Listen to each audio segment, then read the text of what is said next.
আমার techno phone হারাইছে, দাম হচ্ছে 28,000 টাকা। ফোনটা কিনছি আমি মাত্র 3 মাস হয়েছে, নতুন ফোন। খুব শখের ফোন আমার এটা। দেখেন আমি আজকে আসছি একটা সমাবেশে মুসলমানদের পক্ষে, আমার ফোন হারিয়ে গেছে, সাথে আরেক ভাইয়ের ফোন হারিয়ে গেছে। এটা তো হয় না। আমি আপনাদের হাতে অনেক শক্তি আছে, অনেক পাওয়ার আছে, আপনি এগুলো প্রয়োগ করেন। আশা করি এরকম প্রয়োগ করলে আমার মতো আর কোনো ভাই এরকম হতবাকা হবে না। আমি আমাদের প্রশাসনকে আমি দৃষ্টি আকর্ষণ করে বলছি যে আমার মতো এরকম যাতে আর কোনো ভাইয়ের ফোন না হারায়। আপনারা, আমরা মুসলমানদের পক্ষে এখানে সমাবেশ মিছিল করতে আসছি, আপনি এদিকে একটু দৃষ্টিকোণ দেন যে আমাদের মুসলমানদের যে মিছিল সমাবেশের কারণে যে আমাদের ফোনটা হারাচ্ছে, এগুলো যাতে আমরা দ্রুত আইনি প্রক্রিয়ার মাধ্যমে আমাদের ফোনগুলো আমরা ফিরিয়ে পাওয়া যায়।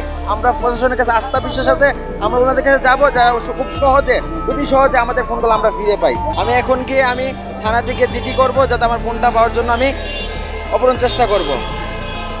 আপনি এখানে আসছি, আমি মুসলমানদের পক্ষে স্লোগান দিছি, একটু করছি। স্লোগান দেওয়ার সাথে সাথে আমার ফোনটা পকেট থেকে ফোনটা হারিয়ে গেছে, প্রায় 2 মিনিটের ভিতরে ফোনটা হারিয়ে গেছে।